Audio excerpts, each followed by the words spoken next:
kapal frigat ini nggak cuma Turki, dari Italia juga dibeli gitu kan ya. Italia juga dibeli. Yang frigat Turki ini yang kemarin rame dibilang turkifikasi. Gitu. Di saat kita sekarang punya alternatif lain kok Malah bukannya pada happy, kok malah banyak yang meragukan gitu kan. Padahal kan Turki itu terkenal sebagai dapur kotornya produsen militernya NATO. Dibanding kita beli alutsista Rusia, belum tentu connect dengan kapal kita yang ada. Tapi kalau alutsista Turki kita nggak usah khawatir lah.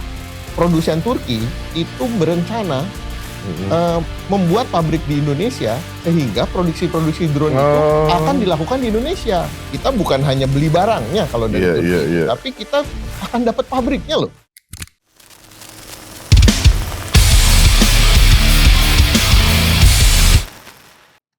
Oke, assalamualaikum warahmatullahi wabarakatuh. Apa kabar Sobat Armory?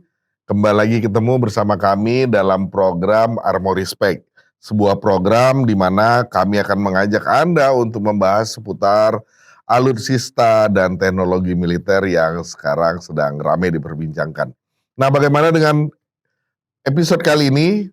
Pada edisi kali ini kita akan membahas terkait yang selama ini sedang ramai diperbincangkan, yaitu adalah Turkifikasi. Nah, seperti kita ketahui bersama, Sobat Armory, baru-baru ini Indonesia menandatangani sejumlah kontrak terkait pembelian alutsista canggih. Alutsista tersebut diperuntukkan untuk 3 angkatan, darat, laut maupun udara, gitu ya.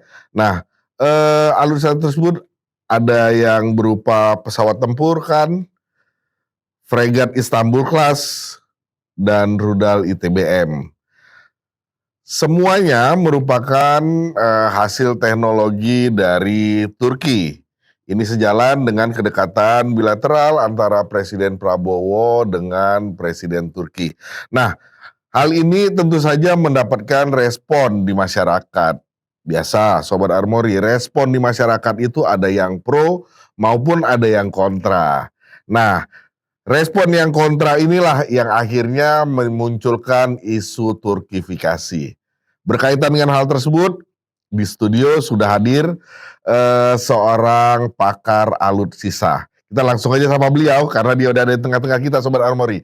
Beliau adalah sahabat kami, Andriansyah Saleh. Assalamualaikum Mas Andri. Waalaikumsalam Mas Andri. Waduh, gimana Mas Andri, apa kabar? Salam Armory. Salam Armory. Makasih Mas Andri udah mau hadir di studio kita. Terima kasih juga untuk Armory atas waktu yang diberikan saya bisa hadir di sini. Di tengah padatnya Jakarta ya, masih mau menyempatkan diri di tengah-tengah kita. Mas Andri, langsung aja kita ngobrol-ngobrol. Ini soal Turkifikasi. Ini gimana sih ceritanya ini Turkifikasi ini, Mas Andri? Ya.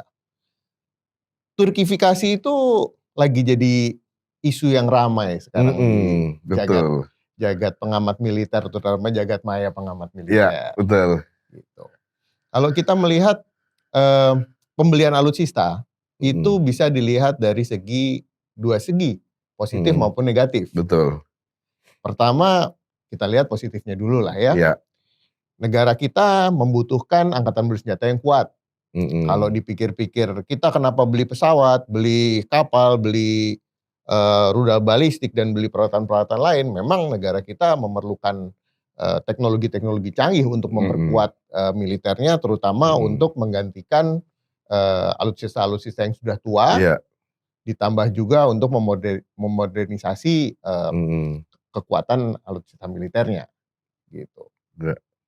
Yang menjadi biasanya menjadi polemik adalah mengapa yang dibeli barang ini, bukan barang yang itu. Iya. Produsen alutsista kan banyak di dunia, tapi kenapa yang dibeli barang ini bukan barang itu? Muncullah tadi isu Turkifikasi ya. Turkifikasi. Nah, kalau saya melihatnya gini, dulu polarisasi teknologi alutsista itu polarisasinya jelas. Saat Perang Dingin, kita mau blok barat atau blok timur. Iya. Kita mau pakai teknologi blok barat Amerika, NATO dan sekutunya, atau teknologi blok timur yang dulu kuatnya Uni Soviet, kemudian dibarengi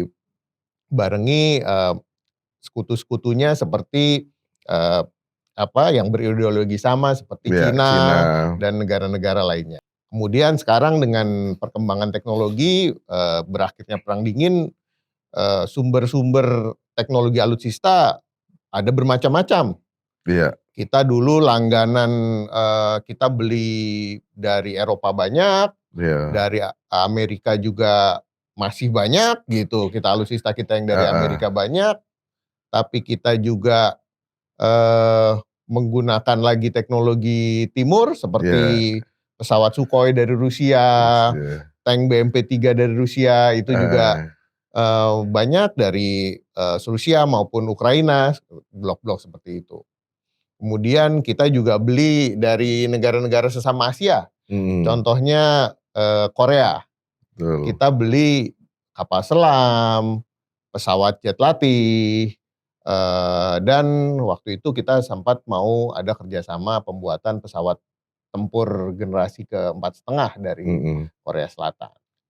Yang kita lihat kenapa kita sekarang ada pembelian Turki, karena saya melihat Turki adalah negara yang memiliki kemampuan defense industri yang maju sekarang. Turki adalah new kids on the block in the defense industry teknologi. Iya, gitu. new kids on the block ya. Dia yang pertama, dia anggota NATO, jadi teknologi alutsistanya itu standarnya standar NATO, gitu. Kemudian tapi dia juga punya industri yang nggak kalah dengan NATO. Dia industri-industri dalam negerinya sangat maju, gitu. Kemudian yang ketiga, kita punya kedekatan sebagai sesama negara Muslim dengan Turki, betul. yang menyebabkan kita merasa nyaman untuk dekat dengan Turki. Dan yang terakhir yang tadi sudah disebutkan adalah presiden kita, hubungan bilateralnya Pak ya. Prabowo Subianto, itu bisa dibilang memiliki hubungan yang sangat harmonis dengan presiden Turki, Tayyip Erdogan, gitu. Dan sudah tentu Presiden Prabowo ingin sekali memperkuat hubungan bilateralnya itu dengan transaksi-transaksi atau neraca perdagangan antara Indonesia Turki. Salah satunya yaitu dengan pembelian alutsista dan senjata yang lainnya. Oke. Gitu. Nah, tapi menurut Mas Andre, beberapa alutsista yang dibeli lewat Turki ini sebenarnya memang kita butuhkan nggak untuk Indonesia? Kalau misalnya pesawat tempur, kapal, rudal, tank, kita juga ada tank Harimau yang diproduksi PT Pindad itu juga kerjasama dengan Turki, gitu. Itu memang alutsista yang sangat kita butuhkan, gitu ininya. Nah, kalau ngomong kenapa kita kok sekarang disebut Turkifikasi. Yang pertama, kalau kita membeli sesuatu, kita tuh itu harus, kalau kita membeli suatu alutsista, kita tidak hanya membeli barangnya saja, tapi yang kita beli adalah teknologi dan interoperability-nya. Jadi antara alutsista itu harus ada koneksi antara alutsista satu dengan alutsista lain. Angkatan darat harus bisa berkoneksi dengan angkatan udara harus bisa berkoneksi dengan angkatan laut, angkatan laut bisa berkoneksi dengan angkatan darat dan angkatan udaranya. Itu adalah interoperability. Salah satu kelebihan kalau kita membeli dari satu sumber, itu tentu operability-nya akan lebih mudah karena dari produsen yang sama, gitu. Kalau misalnya kita lihat geopolitik yang ada di negara-negara lain, contohnya Singapura. Singapura itu kuat sekali hubungan dengan Amerika. Mereka adalah sekutu Amerika di Asia Tenggara, gitu. Ya mereka pembeliannya utamanya pembelian barang alutsista Amerika, tapi nggak pernah ada isu Amerikafikasi Iya. atau US-fikasi, nggak begitu juga Iya, gitu. iya. Kemudian yang blok timur, ada Vietnam. Vietnam itu adalah pelanggan kuat alutsista Rusia, alutsista blok Iya. timur gitu. Dan itu juga nggak pernah ada cerita Rusiafikasi gitu kan. Jadi kecenderungan teknologi mengarah pada suatu produsen, mengarah pada satu negara pembuat itu adalah atau blok atau gimana itu umum gitu. Kita memang banyak yang berpikir bahwa kita jangan tergantunglah terhadap salah Iya, satu negara, salah negara. satu blok gitu. Jadi kita harus mix dari barat dan timur, dari kiri dan kanan, dari utara dan selatan kalau perlu seperti itu. Tapi namanya teknologi alutsista gado-gado, Iya. pasti ada plus minusnya juga gitu. Contohnya dengan alutsista dari produsen yang berbeda, kita memang ada keleluasaan untuk kita tidak rawan di embargo gitu, karena sumbernya banyak. Iya. Satu dilarang, kita masih punya alat yang lain. Satu nggak boleh, kita masih punya alat yang lain. Tapi juga ada negatifnya, contohnya alutsista gado-gado akan mempersulit logistik. Iya. Produsennya banyak, alutsistanya tidak saling berkoneksi gitu. Kemudian jenis yang beragam membuat kita akan sulit dalam segi maintenance-nya, dalam segi logistiknya. Nah itu ada plus minusnya juga Iya. gitu. Jadi mengacu pada suatu negara itu bisa dibilang bukan hal baru dalam teknologi dalam politik suatu negara dalam bidang militer kok gitu. Nah, kalau menurut pandangan Mas Andre, isu Turkifikasi ini emang muncul secara spontan dari masyarakat kita karena Pak Prabowo beli alutsista Turki, atau jangan-jangan ini memang muncul dari pihak-pihak lain yang sebenarnya punya maksud-maksud tertentu? Nah ini juga hal yang kita harus lihat.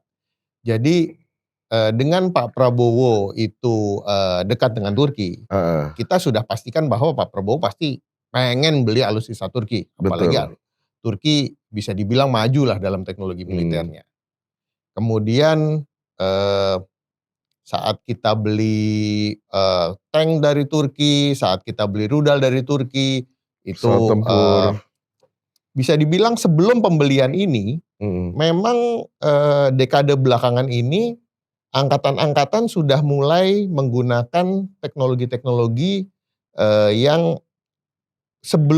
bahkan sebelum Pak Prabowo menjadi presiden, itu beberapa angkatan-angkatan kita, TNI AD, AL, dan AU itu sudah banyak menggunakan membeli teknologi Turki. Cuman gaungnya belum seperti sekarang. Iya. Karena sekarang kan terlihat sekali dekatnya Pak Prabowo dengan Presiden Erdogan ya. Gitu. Kalau bisa dibilang Turki memang 2 dekade terakhir, terutama dekade terakhir lah, itu sangat gencar mulai memasarkan alutsistanya. Gitu. Jadi mereka memang gencar memancarkan alutsistanya. Contohnya dulu Turki itu terkenal sebagai dapur kotornya produsen militernya NATO. Jadi kita kan beli kapal selam dari Jerman, beli pesawat dari Jerman, dari Inggris, dari Prancis. Tapi ternyata komponen-komponen industri militer itu banyak yang diproduksi di Turki. Turki adalah tier 2 dan tier 3, yaitu industri subsistem dan industri komponen yang sangat kuat yang mensuplai defense industri dari NATO. Negara Belanda, Jerman, Perancis, Inggris gitu. Kenapa?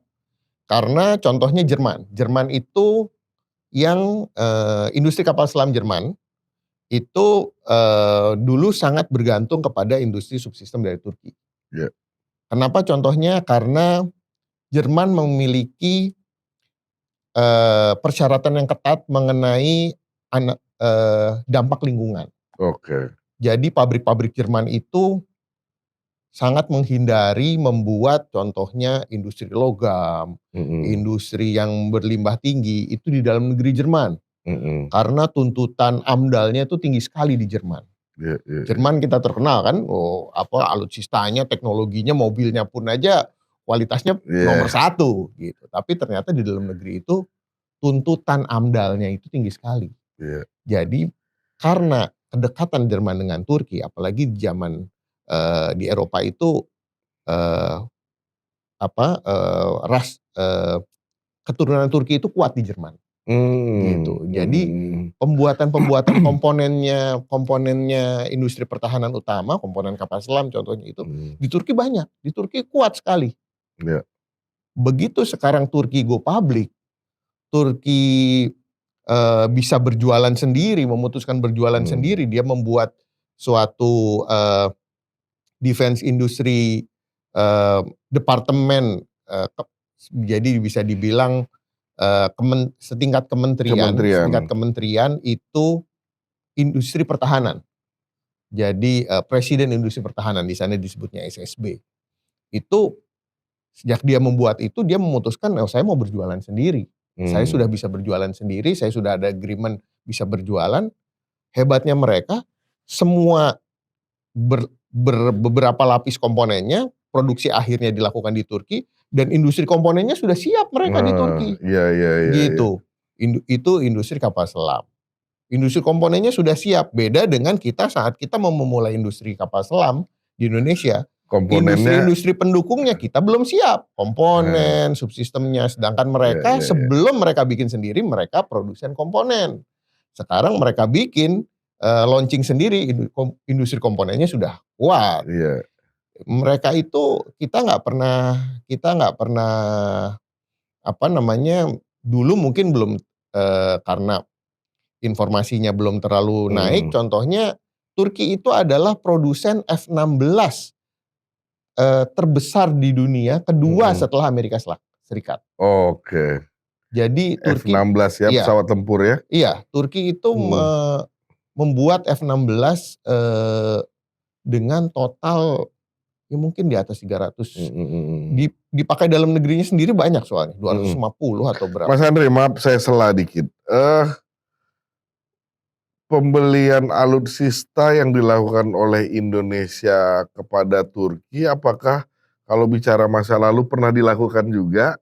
Atau ini hanya belakangan di masa pemerintahan Pak Prabowo yang kebetulan tadi kita bahas dekat dengan Pak Erdogan? Nah, itu yang tadi saya sampaikan, memang pembelian alutsista Indonesia ke Turki itu sebetulnya sudah banyak. Oke, Sudah artinya banyak. sebelum ada isu Turkifikasi ini kita udah pernah beli juga alutsista. Iya, jadi contohnya yang pertama itu tank Harimau, medium tank kebanggaan Indonesia buatan PT Pindad itu adalah teknologi dari Turki, Kaplan dari Turki. Kemudian kita banyak kapal-kapal kita, kapal cepat rudal yang menggunakan teknologi Turki. Jadi kapalnya dibuat di Indonesia, tapi senjata dan elektroniknya itu kita ambil dari Turki. Gitu. Yaitu ada kapal OPV, Offshore Patrol Vessel, yang dibuat di Lampung. Itu sekarang 2 dibuat di Lampung, 1 dibuat di Batam. Kemudian di Batam ada industri kapal cepat rudal yang menggunakan teknologi ini, alutsista elektronik maupun senjata dari Turki.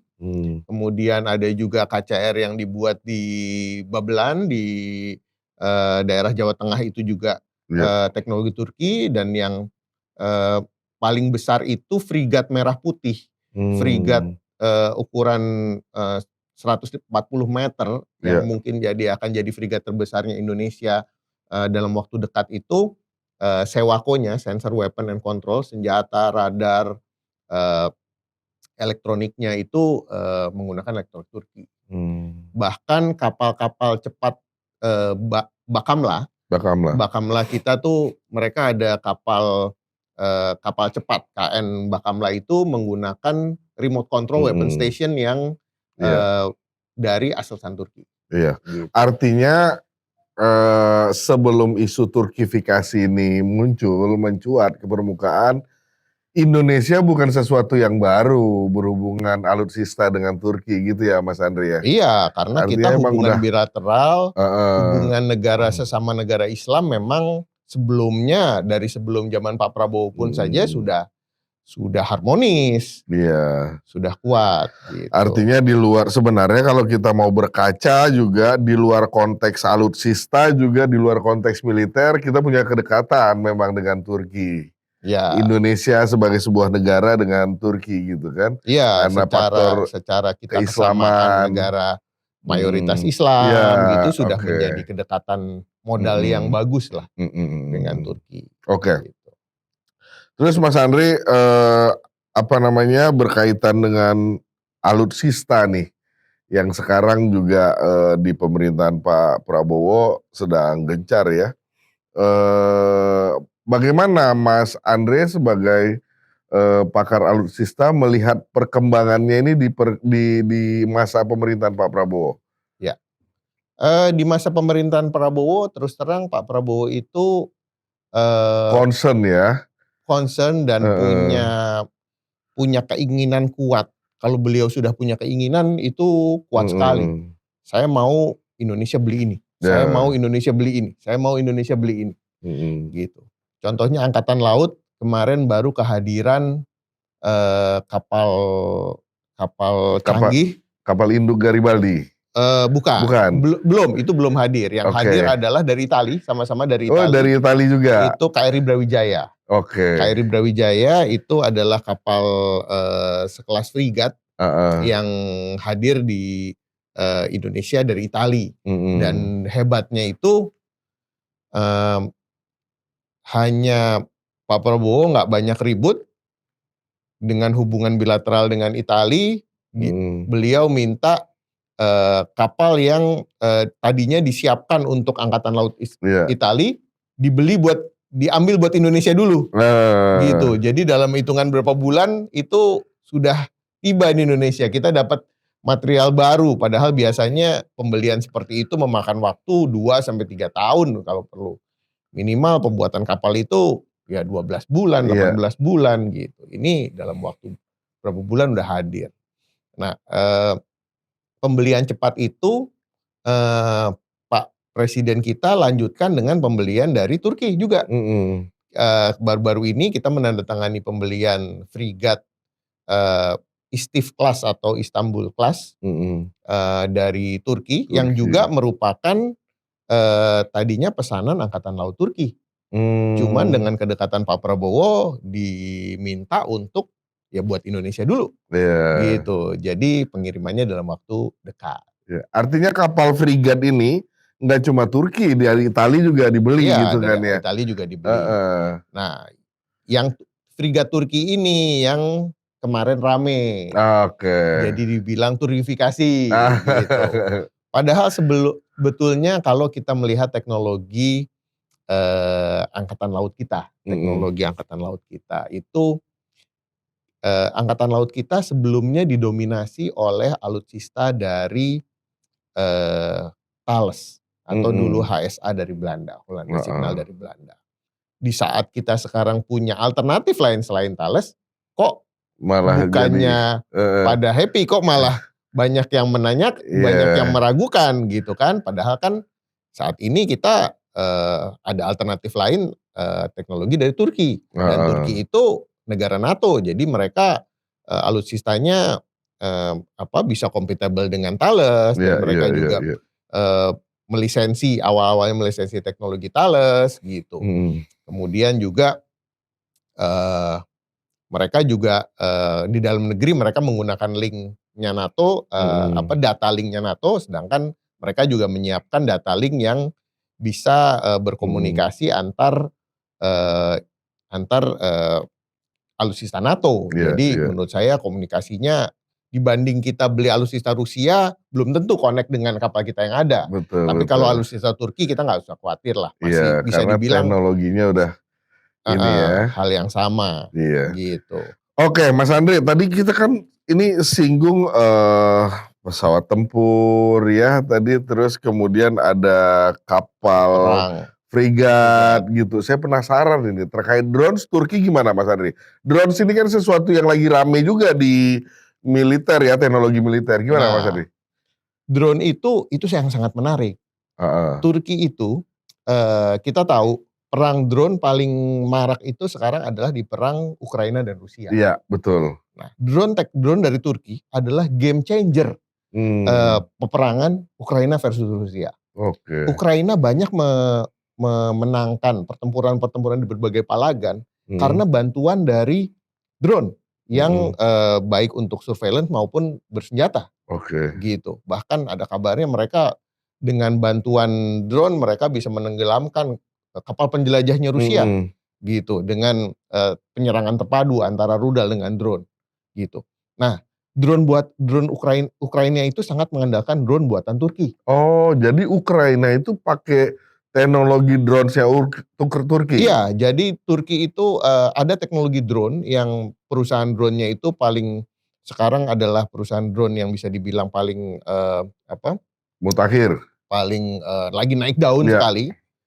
Bayraktar gitu, Baykar Bayraktar itu memproduksi drone yang sangat canggih dan sangat efektif, bagus dan efektif sekali. Dan kita berencana membeli drone tersebut. Angkatan Laut berencana membeli Bayraktar TB3 sebanyak 30 unit untuk memperkuat penerbangan Angkatan Lautnya. Kemudian Angkatan Udara membeli juga drone Turki tipe Anka dan Akanci dari Bayraktar. Nah, kita jadi akan memiliki teknologi drone yang bisa paling mutakhir di dunia gitu, yang paling up to date di dunia. Dan yang hebatnya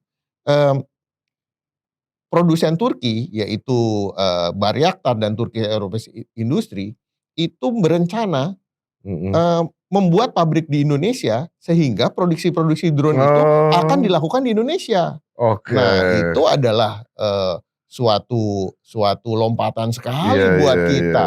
Dengan kita bukan hanya beli barangnya kalau dari Turki itu, tapi kita akan dapat pabriknya loh. Iya. Gitu. Kalau jadi pabrik itu di Indonesia ini sebuah prestasi buat Indonesia. Kita dari negara yang tadinya hanya bisa membeli, sekarang kita jadi salah satu negara yang menjadi memproduksi. Iya, pusat industri alutsista dunia. Oke, Mas Andre, ini nggak terasa udah hampir setengah jam kita ngobrol-ngobrol. Memang ngobrol-ngobrol alutsista ini selalu menarik ya. Mungkin Mas Andre ada semacam kalimat penutup atau closing statement terkait isu Turkifikasi ini, silakan Mas. Iya. Jadi closing statement saya, kita tidak perlu takut untuk menggunakan teknologi baru. Kita bisa mempelajari. Yang pasti kita harus menjadi penguasa teknologi, bukan teknologi yang menguasai kita. Ya, setuju. Gitu. Dan yang utama adalah hubungan bilateral kita dengan Turki. Turki menjanjikan pembangunan industri militer kita untuk mendukung pembelian alutsista kita yang dari Turki. Itu kita tunggu saja. Itu kita tunggu apakah benar Turki sebagai negara sesama negara Islam yang bisa dibilang seagama, cukup dekat lah dengan kita, dia komit untuk melakukan itu. Jadi saya bilang isu Turkifikasi itu bukan merupakan isu yang bisa dibilang gawat atau bagaimana gitu. Bahkan saya melihatnya jangan sampai isu Turkifikasi itu ditimbulkan oleh pesaing-pesaing lain. Jadi hanya sebetulnya persaingan bisnis. Jadi yang menghembuskan ilmu Turkifikasi sebetulnya dia inginnya karena jualan barang non Turki gitu. Kenapa Turkifikasi? Padahal kan dia jualannya barang Inggris, jualannya barang Perancis, persaingan bisnis, jualannya barang Rusia gitu. Jadi jangan sampai isu Turkifikasi itu hanya dipolitisir, dimunculkan karena persaingan bisnis. Mari kita melihat segala sesuatu dari segi politis dan teknisnya. juga dari segi implementasi terhadap kemajuan industri pertahanan Indonesia menuju kemandirian Indonesia. Iya. Oke, Gitu. Mas Andre terima kasih banyak. Ini jangankan Sobat Armory, saya sendiri jadi kebuka nih soal isu Turkifikasi. Oh ternyata begini ceritanya gitu ya. Jadi ternyata Indonesia nggak baru kali ini beli alutsista Turki dan sebelum-sebelumnya udah pernah gitu ya Mas ya. Iya. Oke, Mas Andre terima kasih banyak udah mau sharing berbagi di Armory Spec. Lain waktu kita bincang-bincang lagi, pastinya dengan isu yang berbeda. Sehat dan semangat terus Mas Andre. Terima kasih. Sekali lagi salam Armory untuk Indonesia. Oke. Oke Sobat Armory, itu tadi bincang-bincang kami dengan pakar alutsista Andriansa Saleh, sahabat kami. Kami akan hadir terus dengan isu-isu menarik lainnya, tentu saja tidak hanya di program Armory Spec, tapi di program-program Armory lainnya, pastinya di channel YouTube Armory Reborn. Sampai ketemu, terima kasih. Assalamualaikum warahmatullahi wabarakatuh.